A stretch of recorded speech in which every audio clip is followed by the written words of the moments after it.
You know, Ancestor, you are truly amazing. And I am glad that your energy did make it. It continued down the bloodline, even though it might not have been for all, but it damn for sure was for me. And you helped me through a lot. You helped me through a lot. You helped me to keep my pride intact because I accepted my punishments that I received throughout the years. And there was a bunch, especially when I was in the military. Because there were times where I gave no type of fucks. Cursed at sergeants. Even told him, you know what? I don't motherfucking like you. But I really do think that motherfucker was racist. He had 3 K's in his last name, and they were all spaced out proportionately. Hey, take it for what you want. That's possibly what I thought. But whenever it was me, whenever I was the one who had to put my neck on the line, because I'm the one that got caught, I did not snitch. I did not rat, because it wasn't one of those situations where somebody put me up to it. These were decisions that I made on my own, and what happened after, that's what it was. I remember when I first got into Germany, it was like in 2000, and it was something that I did. I think it might have was a time where I permed my fucking hair. Yeah. And you know, being black, that's just not gonna fly in the motherfucking military. And they were like all on some shit, talking about you need to cut that, that's not regulation, that's not natural, and so forth. But then you got motherfuckers running around fucking bleaching eyebrows and making their fucking eyebrows the same color as their hair. But I guess since it was all uniform, it was fine. But I remember when I told that motherfucker those words, I meant every last one of it. Because they told me that I could not leave post. Keep in mind, they said you cannot leave post, you cannot leave base. Restricted. Can't walk out the gates. So there was a fest on base. Now these fests, oh my God, a fucking German fest. They had these fucking steak burgers. I don't know what the fuck kind of seasoning they put on it, but it was over the big fire grill, and they put them in between the bread, and all you need is like a little bit of ketchup, and that motherfucker was hitting. So I went to the motherfucking fest, and I was enjoying myself, and then this sergeant approached me, and you know, he was saying his words, and I was like, you know what, I don't fucking like you, I'm on fucking post. Of course, I had Article 15 for that, which is like, you know, our little laws. You know, this is what you do. This is your punishment. And I accepted it. I accepted it wholeheartedly. There was another incident where I had went out partying. Now, back then, you know, even though I was in the military, I did some things I wasn't supposed to have been doing. You know? Took some things. So this one night, well, actually, let me start at the first night. So I took something, and then I had some drinks, and I was running around the club half naked because I was always hot, and my homeboys always like, damn, fuck, you ain't got no shirt on. But it was cool to do that shit in Germany. You could fucking be around that motherfucker half naked if you want to. Shit, and the things I've worn out, man, oh, don't even get me started. But the first night, there was this drink, That was this drink I had, and the shit was fucking delicious. It was like 7 different fucking clear liquors, a splash of grenadine, a splash of fucking orange juice, and bam, there you go. So, I had it that night, along with something else. Now we're gonna fast forward, I think, another week or two. Now, this time, I didn't take anything. I remember having one drink. I swear, I remember having one of those drinks. And I woke up sitting on the bathroom toilet in the men's bathroom. And I was like, oh, fuck. Now, at this time, we were in K-Town, Kaiserslautern. And we were doing pusher unit work where we're putting the boats, the car, the SUVs, the Humvees, the military vehicles on the ships, because this is the start of the Iraqi war, which I thought I wasn't going to fucking go, because we was with the pusher unit pushing motherfuckers out till the next year when they were like, stop law, stop movement, get your ass on out there, boy. So yeah, that's how I spent my 2004 to 2005. But back to this story. So back then now, around this time, it was real popular to wear like the jerseys, the headbands to the clubs, you know, especially like some old down south thugged out type shit. That's a lot of time what the fuck we was on. So I got out of the fucking bathroom, proceeded to head to base. Now, I'm still fucked up. And my ass decides to go and lay down. I go and lay down on my cot. Didn't give a fuck about fucking morning formation, nothing. Now, I would have got away with it. But this other motherfucker, they noticed he wasn't at formation. And when they went to go look for him, because we were like in the same cubicle type area, they saw me. They saw my black ass laying on the cot in my sleeping bag with my club clothes still the fuck on, bandana around my motherfucking head and shit. I was slow. So they woke me up. So now they like to have this, you can only have 2 beers type shit. But I don't drink no motherfucking beers. I don't even call them Mickey's. That's fucking malt liquor. So I got up somehow. They was asking me questions, and I was like, went out by myself because they took me over to the side. So they took me, and Sergeant Strain, yeah, he did look fucking strange. He can't defend himself because he's not here in my face or in my ear. I don't know if he's still alive or not, but so they took me. Now let me tell you, so you can get an understanding of still just how fucked up I was. So I'm at the MP station, and I go in the bathroom, and my drunk ass decides that, hey, if I wet these paper towels and stuff them in my mouth, it'll act as a filter when I take this breathalyzer. I still blew like a fucking 1 point some other fucking shit. I don't know where the fuck that thought it did. It sounded good. It sounded real good. So when they brought me back to base, these motherfuckers still made me go to fucking work. Still fucking dehydrated, thirsty as fuck.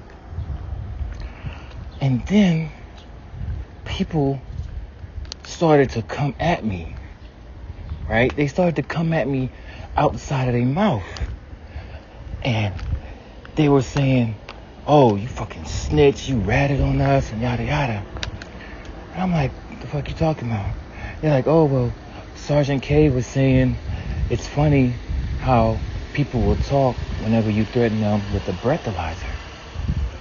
And I'm like, the fuck you mean threaten?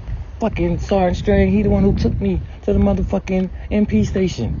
I blew the motherfucking breathalyzer because the entire time he was trying to get these answers. Come on now. I know you wasn't out there by yourself. Who was you with? Was you with this person? Trying to name all of the people that he knew that I hung around. And I was like, no, I was out by myself all day, every day. Because nobody forced me to go. Nobody forced me to put that drink in my hand. Nobody forced me to drink that motherfucker. Nobody. And when the punishment came down, I owned up to that shit. I did not bitch. I did not gripe. None of that shit. None of it at all. And I thank you for that. I thank you for passing that energy down, because I didn't realize it at the time. But as events were to continue happen, and I noticed how I handled the situation and how others would, and it's just like, damn, you're supposed to be a fucking man. Fuck that. I've been kicked out of places. I've had a woman who cut up every fucking piece of clothes that she ever bought me. She left my shit alone in the house. Threw the shit out in the front in a fucking garbage bag. It's like, yo, get your shit, get the fuck out my house, yada, yada, yada. Because of shit that I was fucking doing. And you know what? I got my shit and I got the fuck out. Now, keep in mind, I have wound up back in some of those houses. I can name about 3 or 4 of them motherfuckers. I've never begged a bitch to take me back, to let me in, to don't kick me out. I don't have nowhere to go. Oh, please, baby, baby, baby, please. Those words never came out of my motherfucking mouth. You kicking me the fuck out? Oh, well. I'll tell you, I'm sorry I did some shit. But I'm not begging. I am not fucking begging. For what? I did it. I can't hide it. I can't deny it. I can't push it off on nobody else. It is because of my fucked up mentality, my wrongdoings, that this fucking shit is happening to me. If I gotta go fucking sleep on the train, I'll go sleep in the fucking train. If I gotta go sleep in my car, I'll sleep in my fucking car. But you ancestors have passed that down to me to where I will not let a bitch see me motherfucking weak. Will not let me see. And I can say about 8 to 9 times out of 10, I already had me another place. Cause I was a Rolling Stone. I said it before. The shit's coming to an end. In the future prayers, it won't be. You'll see. But yeah. And even if I didn't have my pride, because I did it, I cannot push it on nobody else. If I decide to go out, and there are plenty of incidences. Oh my goodness, there was another time where I wasn't supposed to leave base. This is another incident that was in K-Town. But you know my weakness already. And there was this new chick. Now this time, Black Planet and Mayente was really fire, really fucking popping, really motherfucking popping. And there was this woman that I knew in Frankfurt. And there was this new chick that I was talking to. And that bitch was, oh my God, she was more beautiful in fucking person than the motherfucking pictures. And she was like, well, I know you know somebody in Frankfurt. You know, you don't gotta sleep with them. You know, you can just make it seem like you coming to visit them till I get off work. Oh, do not give me no opportunity like that. So, while she was at work, I went to go visit a friend. And I fucked the shit out of that motherfucker for hours and hours. So she called me by my first name and said, okay, that's enough. We gotta stop. And at this time, I rented a little golf. So, you know, it was about time for the other chick to get off. So I took a shower. Of course, I ain't fucking stupid. Freshened all up. And I went and I go saw her. And we hung out. and stuff like that. Ended up fucking the chick in the back of the Golf. Yes, in the back of the Golf. And that shit was fucking amazing. Now, I wasn't even supposed to have been gone. I even had gotten a phone call. And I don't know why my dumb ass answered the fucking phone call while I was with the fucking first chick. And I was like, oh, fuck you at? What the fuck you doing out there? You know you ain't supposed to be going no fucking where. And da da da da da. I was like, oh, you know, I took the train. Knowing damn well I didn't take no motherfucking train. Because the train from there is about 3 hours. 3-4 hours, maybe even fucking more, you know? But I was stroking. Fuck that. So, it's time for me to go. Now, it's about motherfucking midnight, some shit like that. So, I'm trying to drive from Frankfurt to Kaiserslautern. I got mad fucking iced Starbucks coffees. Back then, I was smoking my Newports, you know, my shorts, my 100s. I'm fucking chain smoking like a motherfucker because I'm tired. I done sat there and fucked the shit out of 2 motherfucking bitches and shit. Drove, and now I'm trying to drive back. And I almost made it. Y'all. I almost made it. I missed the turn. And then I went to go take the turn again. And I dozed off and I hit the fucking yield sign. And you know, the Golfs, they had the little turn light on the side of the car. That motherfucking shit got knocked the fuck out. You know, I paid for it. And I paid for leaving fucking base. And anytime I've got my Article 15s, I've written them. Okay, you have anything to say for yourself? Nope, fine. And going about my fucking business. These were the choices that I made. I decided to be defiant. There was a punishment for it. And I accepted it. I accepted it. The time where I got involved with this chick. And I knew it was wrong. I knew deep down in my heart the shit was wrong. But the bitch was bad. And I keep saying it in my prayers. That has been one of my weaknesses for the longest. But it was somebody I wanted for a while. And then I found out that one of my homeboys was talking mad shit about me, you know, and that's how he was keeping me out of the fucking cookie. But hey, I got in that motherfucker. And I ended up being in somebody's house. And she was like, oh, you know, we live together. We just don't, I don't give a fuck about this nigga. Don't excuse my language. I don't give a fuck. I'm here to fuck. And I beat the brakes off that motherfucker, and I continuously did that shit for some days. And there was one incident where the motherfucker was supposed to be in the field, and he didn't go to the field, and he came back early. So, luckily, I did not, you know, go through with it. But we had finished up and everything. I was chilling in the bed, and there was this commotion and everything like that. So we were drinking some Lambrusco. The one that's best, it's a wine that's best served cold. Because she had made me some rice and some fish, and oh, the bitch could cook. Oh my. Let me tell you how good the motherfucker could cook real quick. She made some honey barbecue ribs to the point where I was like, I can't even eat my mama ribs no more. Yeah. I'm talking about fall off the motherfucking bone. But I got behind the door. I grabbed that motherfucking bottle in my hand in case this nigga was gonna come through the door and, you know, be on some knuck if you buck shit. But he came in, broke his motherfucking bed because he fell over in the bitch and everything like that. And he was acting like he was holding her back.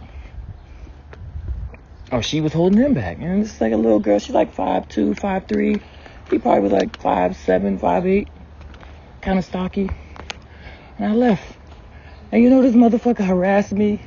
This motherfucker would show up at my barracks. Oh, I'm going to tell your commander. Blah, blah, blah, blah, blah, blah. Didn't fucking matter to me. If you told him, no. If you told him, if you didn't. You know? But it wasn't like, I'm going to sit there and bitch and cry like I didn't do it. Like I wasn't in the motherfucking house. Like I wasn't fucking the fucking chick. But it's because of you. It's because of you that through all of the stuff that I put and caused on myself, I accepted those punishments. There was no bitchness in me. There wasn't no sense of I gotta do whatever I can to get myself out of this situation, because nobody put me in that situation but me, myself. That has made me so much stronger. That has made it to where no matter what somebody is telling me, and if I know I am at fault, and we know when we at fault, we know. You get caught coming out of somebody's house. You get caught talking to a bitch. You get caught talking to a dude. You know, you texting, you sending dick pics, you getting titty and pussy pictures, shit like that. Conversating on how you gonna wear something out. Enjoying the nightlife. Not coming home when you're not supposed to. Not paying when you're not supposed to. Or when you're supposed to. All of these things we know. We know clear as day. But I have accepted. I have accepted all of the things that I have caused on myself. Because you hear that? I caused it on myself. If I'm not taking care of a child and I get put on child support, that's my fault. I should have gotten the paternity test sooner. I should have stayed in the life. I should have kept my word. I should have done what was needed to be done. If I'm getting evicted, if there is an energy that I am putting out there and it is causing shit to go fucked up, when I know there is a possibility, when I know it is not right in my heart and soul what I am doing, the punishment that is given down to me, I own that shit. I own up to it. And I do not let it break me. I let it make me stronger because, hey, I did it. Nobody else. There was no gun to my head. There was no knife to my throat. My kids weren't held hostage. None of my friends were held hostage. Nobody.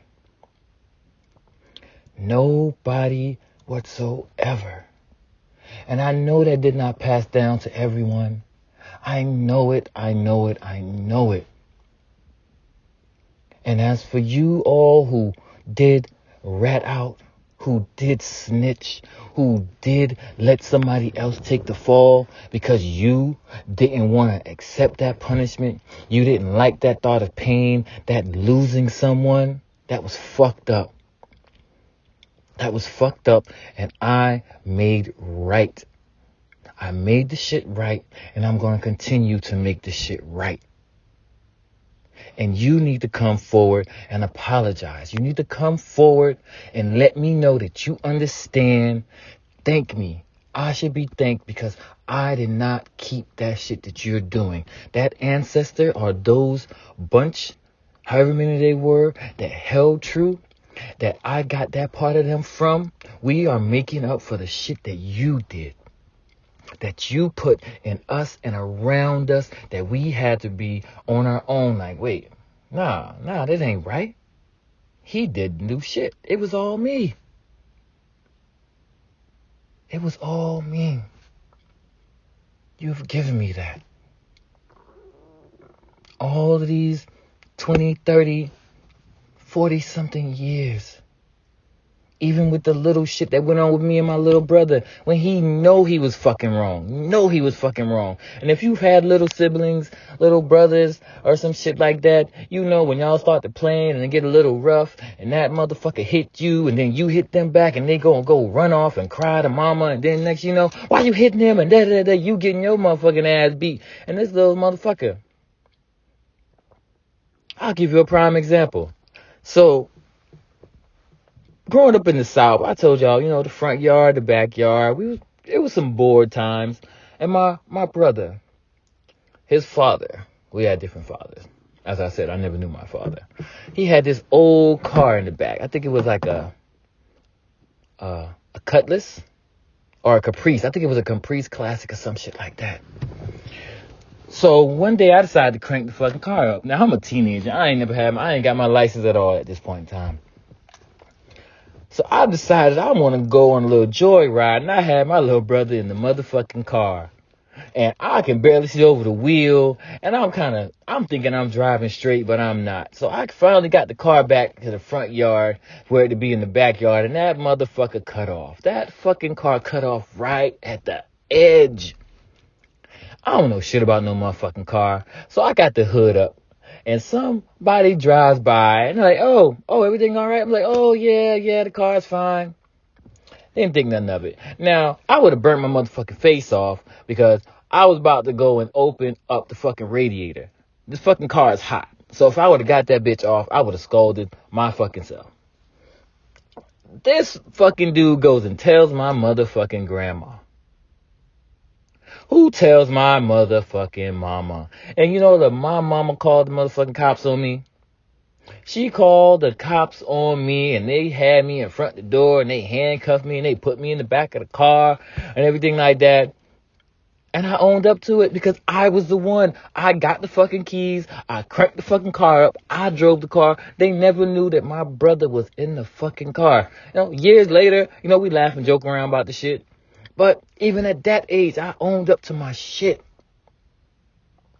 So when I see people who don't, it's fucking disgusting.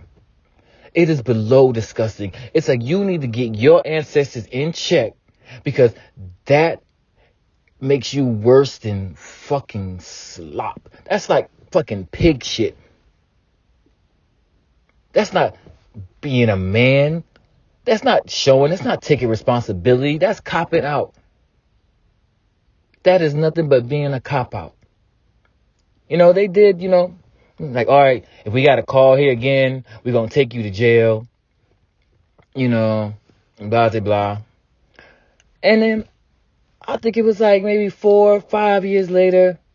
Me and my mama was at the laundromat and she was like, you don't know who that is? I'm like, Mom, I don't know who that is. You remember when you took that car and that woman that came in and arrested you? I'm like, why would I want to remember these fucking people? But it's stuff we can laugh about now. I owned up to that. I owned up to it. My ancestors helped me own up to it. That's what it is. That's how I am. And I thank you for passing that down to where I can pass that down to my children. Own up to it. Whether you're wrong or right, own up to it. Because it is something that you did. Thank you for this message. Thank you for instilling that in me. Amen.